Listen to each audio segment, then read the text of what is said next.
नमस्कार मित्रांनो, मराठी बोली या चॅनलमध्ये तुम्हा सगळ्यांचं स्वागत आहे. तर आज आपण बाई तुझा आशीर्वाद या मालिकेचा आजचा 1 ऑगस्टचा भाग खूपच मजेदार, धमाकेदार व जबरदस्त झालेला बघणार आहोत. कारण इथे दांगटांच्या घरातील माणसं किती गोड, प्रेमळ आणि स्त्रीचा सन्मान करणारी आहे हे अवनीने सांगताच धोंडियांना झाले खुश. तर खुश झालेल्या धोंडियांनी भावंडाबरोबर झोपलेल्या राजाला पाठवलं सुनबाईच्या रूममध्ये. राजाची चांगली जिरली, कशी मज्जा आली हे सगळं आपल्याला बघायला मिळणार आहे. त्यामुळे मित्रांनो, व्हिडिओ शेवटपर्यंत नक्कीच बघा. तर आजच्या भागामध्ये सुरुवातीलाच इथे आता राजाने अण्णांचे खूप रट्टे खाल्लेले असतात. राजाचा खूप पाय दुखत असतो आणि यशोदा अगदी आईसारखी माया लावत राजाच्या पायाला तेल चोळून देत असतो. राजा राजा अरे बरं वाटतंय का चोळल्यानंतर? अरे पाय दुखत नाहीये ना? राजा आई ग बाई ग करत असतो. तेवढ्यात आता लगेच लंगडतच पाण्या येतो. धन्या धन्या अरे लय पाय दुखायलाय. अरे लयच दुखतोय रे धन्या. धन्या जरा तेल मालिश कर की माझ्या पायाची. अरे मला बी बरं वाटेल. राजाला आता या पाण्याचा लय राग येतो, कारण मुद्दामून या राजाचं सोंग आणण्याचं काम या पाण्याचं चालू असतं. तेव्हा लगेच आता धन्या म्हणू लागतो, पाण्यादा अरे तुला काय सांगतो, अरे मेडिकल इंडस्ट्रीज फिकी पडली आपल्या या यशोदाच्या तेलासमोर. अरे कसलं तेल असतंय ना झणझणीत, असला पायाला चोळलं ना की पाय बराच झाला म्हणून समजायचा. त्यावर पाण्यावर लागते, धान्या खड्ड्यात गेली ती इंडस्ट्रीज. अरे अण्णांचे रट्टे काय पॉवरफुल असतात तुला माहिती आहे ना. अण्णांचा एक जरी रट्टा बसला ना तर माणूसच फेल होतो म्हणायचा. लय जाम दुखतं रे. पण राजाला लय रट्टे बसले ना, मला लय आनंद भेटला, लय भारी वाटलं मला. इतकं कसा आनंद झाला काय सांगू. त्याच वेळेस आता यशोदा म्हणू लागतो, अरे कोण भाऊ आहात का, कोण आहात तुम्ही? त्यावर राजा म्हणू लागतो, यशोदा तुला सांगतो हे भाऊ नाही, डोकं खाऊ हे डोकं खाऊ. त्याच वेळेस आता धन्या आणि पाण्या हसू लागतात. तेव्हा लगेच आता धन्या म्हणू लागतो, यशोदा अरे पण मला एक कळत नाही. नाही म्हणजे अण्णांनी तर बांबूला तेल चोळलं होतं, मग तू राजादाच्या पायाला कशाला तेल चोळतोय? तशीच मालिश कर की. आता राजाला लय राग येतो. तुम्ही डोकं ना डोक्यात जाऊ नका. तुम्ही लय डोक्याला ताप केलाय. सारखे हसताय काय, माझी चेष्टा करताय काय? गप्प बसायचं. त्यावर लगेच पाण्यावर लागतं, राजा रट्टे खाऊन कसं वाटतंय? आता लगेच यशोदा म्हणू लागतो, गप्प बसायचं. अजिबात काही बोलायचं नाही. उगाच त्याला भडकवण्याचं काम करू नका आणि लगेच निघा आणि बाजारात जाऊन आपल्यासाठी भाजी घेऊन या. त्यावर लगेच आता पाण्या म्हणू लागतो, भाजी नको नको यशोदा, भाजी अजिबात नको रे बाबा. आज आम्ही पिठलं खाऊ. खूप दिवसांपासून पिठलं खाल्लं नाही ना, पिठलं खायला आम्हाला नक्कीच आवडेल. तेव्हा धन्या म्हणू लागतो, वाह पाण्यादा काय मनातलं बोलला तू. यशोदा मला पण आज झणझणीत पिठलं खायचंय. भाजी खाऊ खाऊ कंटाळा आला रे, नको ती भाजी. तेव्हा लगेच आता यशोदा म्हणू लागतो, अच्छा भाजीपाला खायचा नाहीये, तुम्हाला पिठलं खायचंय का? थांब रे राजा, 2 मिनिटं मालिश थांबवतो मी. आधी यांची मालिश करतो मी, थांब. आता लगेच यशोदा तो बांबू हातात घेणार.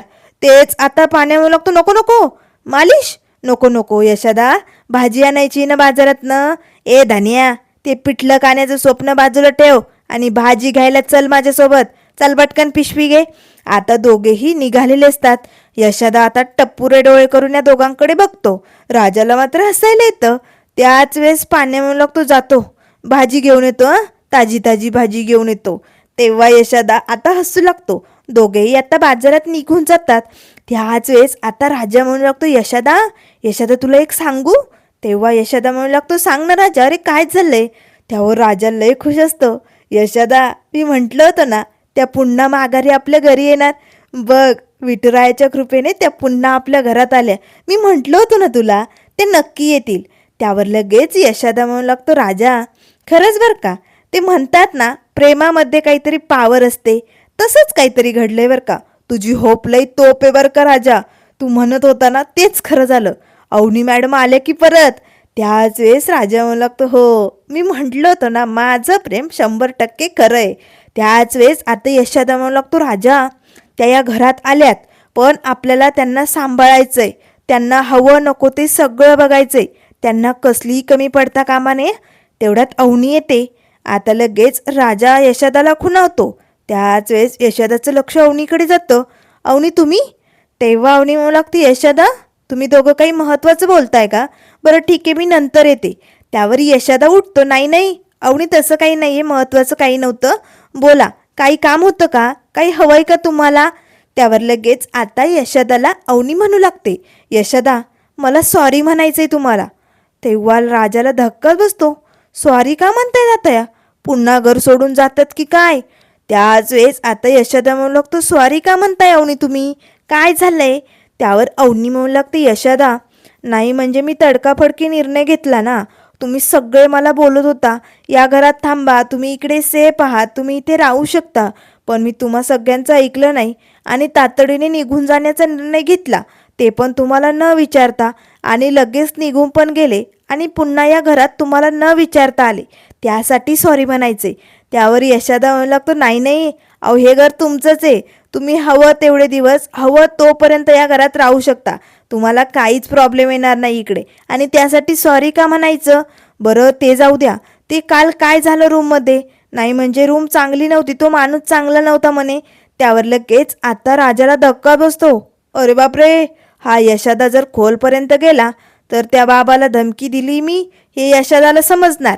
राजा लगेच मध्ये पडतो, यशोदा अरे नालायक माणूस होता तो, जाऊ दे, दे सोडून, उगाच कशाला खोलात घुसायचं. त्याच वेळेस आता यशोदा म्हणू लागतो, खोलात घुसायचं नाही मग? अरे पण त्याने नकार का दिला? अवनी काय झालंय तिकडे, काल काय घडलं सांगाल का? त्यावर अवनी म्हणू लागते, यशोदा आम्हालाच कळलं नाही, त्या माणसाने सरळ माझ्या हातात पैसे टेकवले, ॲडव्हान्स घ्या तुमचा आणि निघा, तुम्हाला रूम भेटणार नाही असं सांगितलं. त्या पाठीमागे काय कारण होतं ते कळलंच नाही. रूम तशी चांगली होती, पण का नकार दिला असेल कुणास ठाऊक. आता यशोदाला जरा राजावरती डाऊट येतो. यशोदा राजाकडे बघतो. त्याच वेळेस राजा म्हणू लागतो, मला माहिती आहे कारण काय होतं. आता लगेच अवनी आणि यशोदा राजाकडे बघतात, कारण तुला माहिती आहे? नेमकं काय होतं कारण? त्यावर यशोदा आता लगेच राजाकडे बघतो, राजा कारण काय होतं? तेव्हा राजा म्हणू लागतो, नाही म्हणजे नॉमिनल कारण असू शकतं, कसं आहे ना, ही असली भामटड लोक असतात हो, एक नंबरची छपरी माणसं, दुसऱ्यांनी 4 पैसे जास्त फेकले असतील म्हणून त्याचलाच रूम दिली असेल आणि लगेच आधीचा ॲडव्हान्स कॅन्सल, अशीच असतात ही धंद्यावाली माणसं, मला माहिती आहे ना, दुसरं कारणच नाही आहे. तेव्हा लगेच आता राजा म्हणू लागतो, बरं ते जाऊ द्या, अवनी मॅडम तुम्हाला भूक लागली असेल ना, तुम्ही काहीतरी खाऊन घ्या, काय खायचं आहे तुम्हाला? त्यावर लगेच अवनी म्हणू लागते, तू बनवणार आहेस का जेवण आज? त्यावर राजा असं लागतं, नाही नाही मी कुठे, मी नाही बनवणार, यशोदाच बनवेल की, तो खरंच आईच्या मायेने सगळं काही बनवतो. तेव्हा लगेच आता यशोदा म्हणू लागतो, सांगा ना तुम्हाला काय हवंय, मी तुम्हाला बनवून देतो. त्यावर अवनी म्हणू लागते, यशोदा तुम्ही काही जरी बनवलं ना तरी ते मला खूप आवडतं, तुमच्या हातचं जेवणच भारी असतं, त्यामुळे तुम्हाला जे बनवायचे ते बनवा. तेव्हा यशोदा म्हणू लागतो, आज आषाढी आहे ना, म्हणून सकाळी खिचडी केली होती, आता भगर करूया, चालेल ना भगर तुम्हाला? त्यावर अवनी म्हणू लागते, यशोदा चालेल नाही धावेल, मला नक्कीच आवडेल, पण मी काही मदत करू का? त्यावर यशोदा म्हणू लागतो, नाही नाही तुम्ही आराम करा, तुम्ही कशाला त्रास करून घेताय, मी बनवतो, जा तुम्ही. आता अवनी तिकडनं निघून जाते. त्याच वेळेस राजा म्हणू लागतो, चला मलाही निघावं लागेल. राजा आता लगेच तिकडनं निघणार. तेच यशोदा म्हणू लागतो, राजा थांब, असा पळकुट्यासारखा पळ काढू नको, तो माणूस नालायक आहे हे तुम्हाला काल सांगितलं, आज त्यांनी दुसरंच कारण सांगितलं, नेमकं काल तिथे घडलं काय मला ते जाणून घ्यायचंय राजा, खरं खरं बोल लवकर. त्यावर राजा म्हणू लागतो, यशोदा यशोदा मी तुला बोललो ना, तो माणूस चांगला नव्हता, अगदी नीच नालायक घाणेरड्या नजरेचा एक नंबरचा लफंगा माणूस होता. त्यावर यशोदा म्हणू लागतो, हो पण राजा हे तुला कसं कळलं? तेव्हा राजा म्हणू लागतो, यशोदा अरे अवनी मॅडम तिकडे राहायला जाणार आहे म्हटल्यानंतर मी तिकडे जाऊन चौकशी केली आणि शेजाऱ्या पाजाऱ्यांनी त्याचा चक्का गुल सगळा माझ्यासमोर उघड केला की, आणि मग काय घुसलो त्याच्या घरात. तेव्हा लगेच यशोदा म्हणू लागतो, राजा तू त्याला धमकी दिली का? त्यावर राजा म्हणू लागतो, नाही रे यशोदा, धमकी कसली दिली, 2 रट्टे लावले असे कानाखाली आणि त्याला सरळ सांगितलं ॲडव्हान्स परत करायचा, रूम नाही आहे असं स्पष्ट सांगायचं, आणि त्याने मग ऐकलं आणि तसंच केलं. खरं तर ना त्याला सोडायला नको होतं, एक नंबरचा घाणेरड्या नजरेचा माणूस होता. त्यावर लगेच यशोदा म्हणू लागतो, राजा अरे पण तो माणूस चांगला नव्हता, नालायक होता, हे तू यांना सांगितलं का? त्यावर राजा म्हणू लागतो, कसं सांगणार होतो? मॅडम ऐकण्याच्या मनस्थितीतच नव्हत्या. मग मी कसं सांगणार होतो बरं? त्यावर यशोदा म्हणू लागतो, राजा चुकलास, पुन्हा तू चुकला. अरे त्यांना बाहेरनं जर कुठनं कळालं की तू त्या माणसाला मारून हाणून हे सगळं करायला लावलं होतं तर त्यांचा मोठा गैरसमज होईल राजा. त्या तुला चुकीचं समजतील. अरे असा विश्वासघात नको करत जाऊ रे त्यांचा. जे काही असेल ते खरं खरं सांगून टाकत जा. त्यावर राजा म्हणू लागतो, यशोदा मान्य आहे मला, मला मान्य आहे की मी चुकलो, मी माती खाल्ली, पण हे सगळं मी त्यांच्या भल्यासाठी केलंय. अरे असल्या घाणेरड्या ठिकाणी मी त्यांना कसं राहू देऊ? ॲज अ हजबंड आहे मी त्यांचा, मला त्यांची काळजी वाटते. त्यावर लगेच यशोदा म्हणू लागतो, बास हजबंड, त्या तुम्हाला तुमचा नवरा मानत नाही. तेव्हा लगेच राजा म्हणू लागतो, नसतील मानत, पण मी तर त्यांना माझी बायको मानतो ना, आणि मी ऑलरेडी त्यांचा नवरा आहे. कायद्याने मी त्यांचा नवरा आहे आणि कायद्याच्या पद्धतीने त्यांची सुरक्षा करणं ही माझी जबाबदारी आणि मी ती जबाबदारी पार पाडणार यशोदा. तेव्हा यशोदा म्हणू लागतो, राजा रे एवढे स्वप्न नको रंगू रे, त्या तुला नवरा मानत नाही हे स्वीकार तू. त्यावर राजा म्हणू लागतो, यशोदा आत्ता नसतील मानत रे, पण एक दिवस असा नक्कीच येणार जेव्हा त्या आमच्या या रिलेशनला एक ग्रीन सिग्नल देतील. आमची ही रिलेशन पुढे जाईल आणि एक दिवस त्या नवरा म्हणून नक्की माझा स्वीकार करतील. बघ मला माहिती देवयाई हा दिवस माझ्या आयुष्यात नक्की येणार. तोपर्यंत मी वाट बघेला, या दिवसाची मी वाट बघायला तयार आहे, कारण यशोदा होप लय. त्यावर यशोदा म्हणू लागतो, राजा स्वप्न बघणं बंद कर, हे एवढे मोठे स्वप्न तुला नाही शोभत रे. अरे त्यांना जर कळालं की तू फसून त्यांच्याशी खरं लग्न केलं तर त्या दिवशी काय होईल? त्यावर राजा म्हणू लागतो, यशोदा मी करणार, ही स्वप्न मी पूर्ण करणार, कारण मला माहिती होप लय. त्याच वेळेस यशोदा तिकडनं निघून जातो. तेव्हा राजा म्हणू लागतो, लय तोप चीज आहे आणि एक ना एक दिवस मॅडम मला नवरा म्हणून नक्की स्वीकारणार. असे म्हणत आता राजा बाहेर निघून जातो. तर त्यानंतर इकडे आता सुली आणि दत्त्या जाम भडकलेले असतात, कारण धोंडी अण्णांची सून परत आली ना, हे त्यांना बघवत नाही. तेवढ्यात नमी येते. आता आपल्या मम्मीचं आणि या मामाचं बोलणं ती पडद्याआड लपून ऐकत असते. तेव्हा लगेच आता सुली म्हणू लागते, दत्त्या दादा कशी आली रे ही धोंड्याची सून परत? चांगली बॅग घेऊन घर सोडून गेली होती ना, मग कशाला कलमडली पुन्हा इकडे? त्यावर धोंडी अण्णाची ही सून आली ना सुले, हे मला बघवत नाहीये ग, असे आता दत्त्या म्हणू लागतो. तेव्हा सुली म्हणू लागते, का कळत नाही, का जात नाही ती इकडनं? तेव्हा दत्त्या म्हणू लागतो, तो राजा तिची पाठच सोडायला तयार नाही ना, म्हणून घडतं हे समज. त्यावर सुली म्हणू लागते, असं काय त्या धोंड्याच्या घरात कोयनूरचा हिरा पडलाय का? ही पोरगी जर त्या घरातनं गेली नाही ना तर ते घर आपलं होणं कठीण आहे. त्यावर दत्त्या म्हणू लागतो, हो ना, जर ती पोरगी इथे राहिली तर ते घर आपल्याला मिळूच शकत नाही. सुले आपल्याला काहीतरी करावं लागेल. आता नमी दोघांचं बोलणं ऐकत असते. तेव्हा सुली म्हणू लागते, दत्त्या दादा अरे ते देशमाने एवढे पॉवरफुल लोक आहे, मग त्यांच्या पोरीला त्यांना घेऊन जाता येत नाही, एक काम धड जमत नाही. त्याच वेळेस सुलीचं लक्ष आता या चोरून ऐकणाऱ्या नमीकडे जातं. सुली लगेच दत्त्याला खुणावते, 1 मिनिट. आता ही सुली नमीजवळ येते आणि पटकन तिचा कान ओढतच तिला बाहेर ओढते. काय गे, तुझ्या आईचं आणि मामाचं बोलणं चोरून ऐकते, तुला लाज नाही वाटत?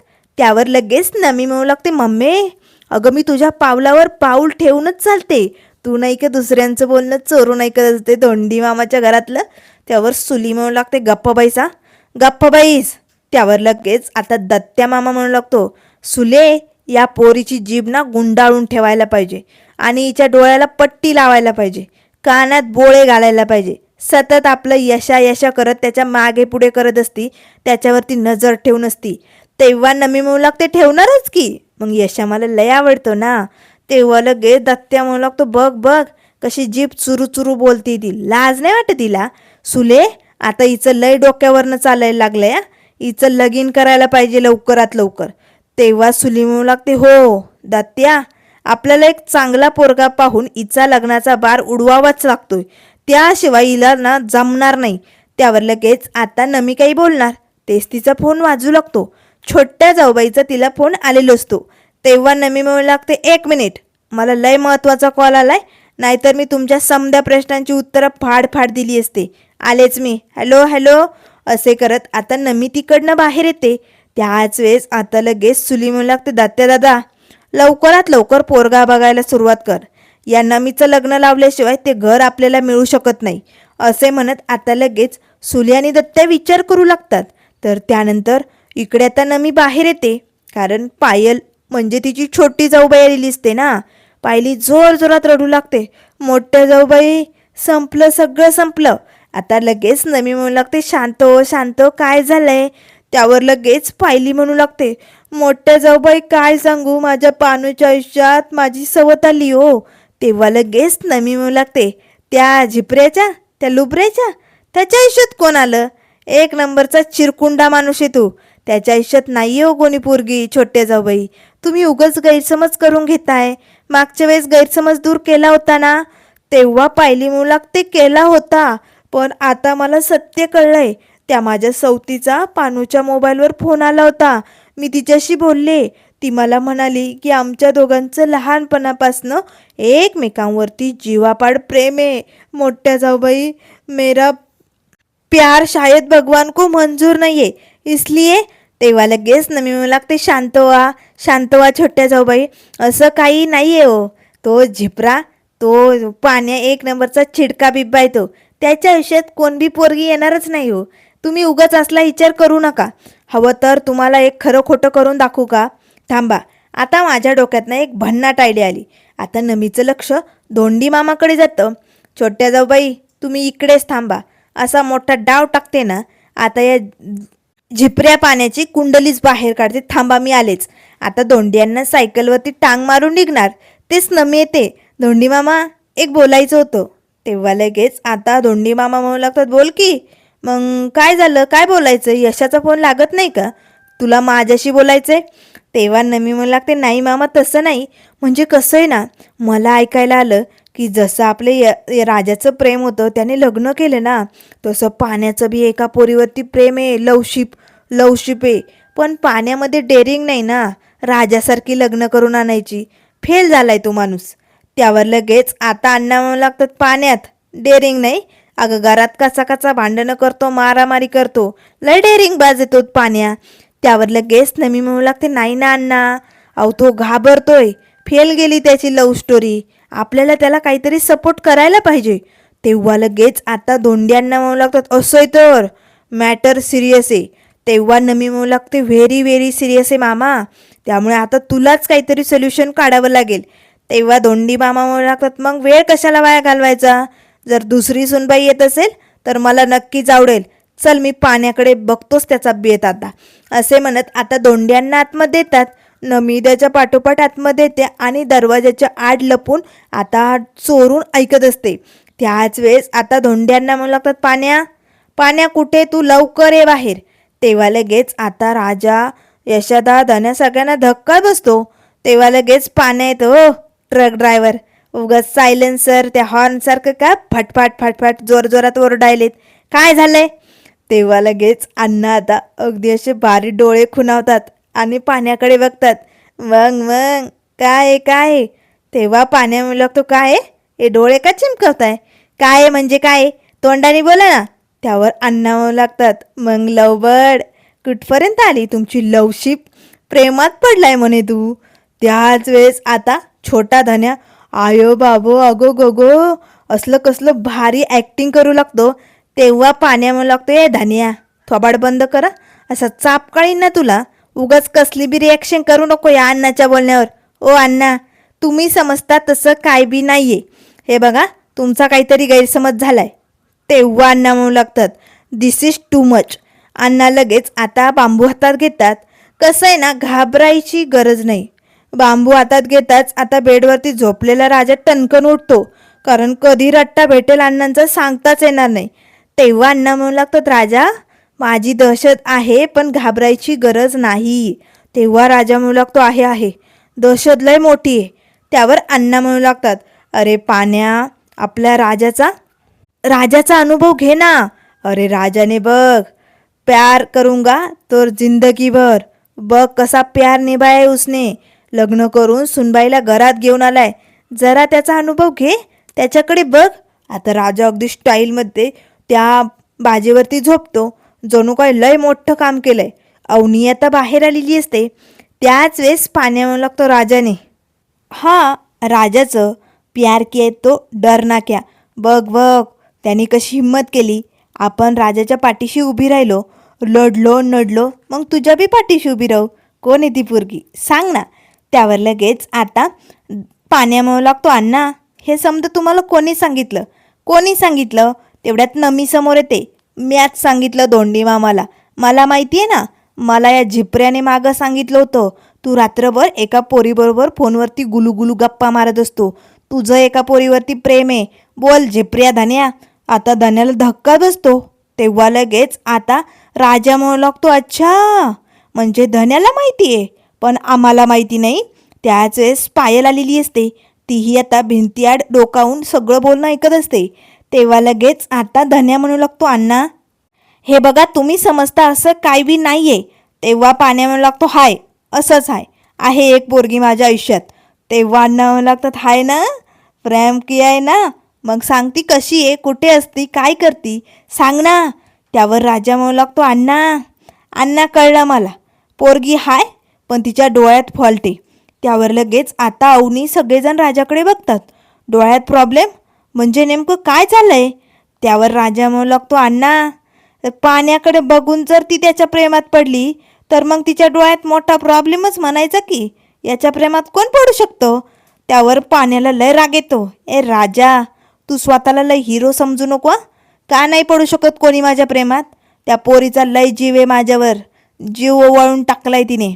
तेव्हा लगेच आता अण्णा म्हणू लागतात, अच्छा म्हणजे प्रेम आहे, प्रेमाचा मामला हाय म्हणायचा. कोणी ती पोरगी सांग बरं. तेवढ्यात लगेच धन्या म्हणू लागतो, अण्णा मी सांगतो ना, नाही आहे असं कोणी. त्याच वेळेस आता पाण्या म्हणू लागतो, ए धन्या तू गप्पा बैस, हाय अशी पोरगी. तेवढ्यात लगेच आता पायलीला काय राहत नाही, रडतच पायली येते. पानू पानू तू मला फसवलंय. अरे एवढ्या दिवस जर तू मला सांगितलं असतं की तुझ्या आयुष्यात दुसरी कोणीतरी, तर मी उगाच तुझ्या मागे मागे का केलं असतं. पानू तू मला फसवलंय. तेव्हा पाण्या म्हणू लागतो, ए 10 वेळा सांगितलं होतं माझ्या आयुष्यात दुसरी पोरगी हाय, पण तुला पटत होतं का? त्यावर लगेच आता पायली म्हणू लागते, फसवलंय. आता मी तुझ्याबरोबर कधीच बोलणार नाही, तुला कधीच भेटणार नाही. पानू हा घे तुझा मोबाईल, माझा मोबाईल दे. आता पाण्या पटकन तिचा मोबाईल देतो. तेव्हा पायली म्हणू लागते, ही तुझी शेवटची आठवण. तेरे पास अमानत तेरी भेज रही हूँ. इथून पुढे तुला गुड बाय. पानू मी तुला कधीच भेटणार नाही, तुझ्या आयुष्यात मी कधीच येणार नाही, चालले जाऊ बाई. असे म्हणत आता पायली रडतच तिकडनं निघून जाते. तेव्हा लगेच आता धोंड्यांना म्हणू लागतात, समजलं म्हणजे ती प्रेमावाली पोरगी हीच आहे ना. ए पाण्या बोल ना, हीच आहे ना ती. तेव्हा पाण्या म्हणू लागतो, नाही ही नाही आहे, ती दुसरी आहे. पण कसं आहे ना अण्णा, मी तिच्याशी लग्न नाही करू शकत, मोठा तांत्रिक प्रॉब्लेम आहे. तेव्हा अण्णा म्हणू लागतात, अरे मेकॅनिकच ना तू, मग तो तांत्रिक प्रॉब्लेम काढून फेक आणि तुमच्या प्रेमाच्या लव्ह स्टोरीला असा धक्का मार आणि गाडी स्टार्ट करू दे ना. चल की पटकन व्हावा. त्याच वेळेस पाण्या म्हणू लागतो, अण्णा मी नाही आणू शकत एखाद्या पोरीला या घरात. काय या घरात एखाद्या पोरीला लग्न करून या घरात काय तिचे हाल करायला आणायचं? या असल्या गळक्या फुटलेल्या तुटलेल्या घरात कोण येईन लग्न करून? कशाला आणायचं? आणखीन तिला त्रास होईल, तिचे हाय असं काही करायचं नाही आहे मला. त्यावर लगेच आता सगळेजण पाण्याकडे बघतात. तेव्हा अवनी म्हणू लागते, हाल? धनपाल अरे काय बोलतोय तू? या घरात माझे कधी हाल झाले? मी तर या घरात अगदी सुखात आहे. नाही म्हणजे घर जरी थोडंसं तुटकं फुटकं असलं तरी या घरात मी खूप आनंदी आहे. आता राजाला मात्र खूप भारी वाटतं. सगळेजण सुनबाईकडे बघू लागतात. तेव्हा अवनी म्हणू लागते, धनपाल हे बघ, फक्त मुलीला लग्न झाल्यानंतर श्रीमंतांचं मोठं घर मिळावं असं तिची इच्छा नसते रे. तिला अगदी प्रेमाने समजून घेणारी, जिव्हाळ्याने जपणारी, अगदी तिची काळजी घेणारी माणसं त्या घरात पाहिजे. आणि तशी माणसं या घरात आहे. खरंच हे घर दिसायला जरी थोडंसं खराब असलं तरी ते मनाने खूप चांगलं आहे. आणि मी या घरात आल्यापासनं तुम्ही मला कसलीच कमी पडू दिली नाही. आणि मुलीला अजून काय हवं असतं? तिला समजून घेणारी, तिला जपणारी आणि तिचा मान ठेवणारी माणसं घरात पाहिजे. आणि ती माणसं या घरात आहे धनपाल. त्यामुळे असा विचार तू करू नको. हे बघ, या घरात तुम्ही खरंच सगळी माणसं खूप गोड आणि प्रेमळ आहात. नाही म्हणजे तुम्ही सगळी भांडणं तंटे करता, मारामारी करता, पण तुम्हा भावंडांचा एकमेकांवरती किती जीव आहे ना, हे सगळं मला कळलंय. त्यामुळे धनपाल असा विचार करू नको. या घरात कुठलीही मुलगी जरी आली ना, ती सुखात आणि फक्त आनंदातच राहणार. तिला या घरात नक्कीच यायला आवडेल. अशी कोणी असेल तुझ्या मनात तर नक्की तिच्याशी बोल आणि असा विचार करणं बंद कर. कारण या घरात मी आले ना, मी खूप सुखात आणि आनंदात आहे, असे म्हणत अवनी तिकडनं निघून जाते. राजा सगळेजण आता एकटक अवनीकडे बघत असतात. तेव्हा राजा पटकन उठतो. बघितलं, त्या आपल्याला प्रेमळ बोलल्या. आपण समधी माणसं लय प्रेमळ आहात ना. त्यावर लगेच अण्णा जोरात बांबू आपटतात. सुनबाई मला प्रेमळ बोलली या. त्यावर सगळे हसू लागतात अण्णाला आणि प्रेमळ. तेव्हा अण्णा म्हणू लागतात, थांबा तुम्हाला दाखवतोच आता. अण्णा आता बांबूंनी सगळ्यांना रट्टे देणार. तेच सगळे जोरात ओढतात, हो हो तुम्हालाच बोलल्यात, तुम्हीच प्रेमळ आहात. दोन्ही अण्णा अगदी असे खुश होतात. सुनबाई मला प्रेमळ म्हणाली, मला लय आवडलं. तर त्यानंतर मित्रांनो पुढील भागामध्ये आपल्याला बघायला मिळेल. आता सगळेजण रात्री झोपलेले असतात. राजाही आता आपल्या भावंडाबरोबर बाहेर झोपलेला असतो. तेवढ्यात आता बांबू घेऊन अण्णा येतात आणि अशी राजाला पोटाला असं डिवचू लागतात. राजा डचकतो, अण्णा आता काय झोपात बी रट्टे मारणार आहात का? काय चालू आहे? तेव्हा अण्णा म्हणू लागतात, सुनबाईशी भांडणं केले का तू? तेव्हा राजा म्हणू लागतो, नाही. तेव्हा अण्णा म्हणू लागतात, मग उठ, इकडे काय करतोय तू? उठ आणि सुनबाईच्या रूममध्ये जा. आता लगेच राजा दरवाजा वाजवतो. अवनी दरवाजा उघडते. राजा आतमध्ये जातो. अण्णा मात्र तिथेच बाहेर कानोसा घेत असतात. यशोदाला तर मात्र काय बोलावं काय करावं काही सुचत नाही. त्याच वेळेस आतमधनं आवाज येऊ लागतो, राजा राजा दूर हो, दूर हो, मला हात लावू नको. तेव्हा आता लगेच अण्णा इकडे खुशीने उड्या मारायला लागतात. अरे वा, राजा आणि सुनबाईमधलं भांडण मिटणार. आता त्यांचा संसार अगदी फुलणार. यशोदाला मात्र टेन्शन आलेलं असतं. नेमकं आतमध्ये घडतंय काय, पुढे काय काय मज्जा बघायला भेटणार, हे सगळं आपल्याला बघायला मिळेल. त्यामुळे मित्रांनो अशाच मालिकेंच्या अपडेट पाहण्यासाठी चॅनलला लाईक करा, सबस्क्राईब करा. व्हिडिओ पाहिल्याबद्दल धन्यवाद.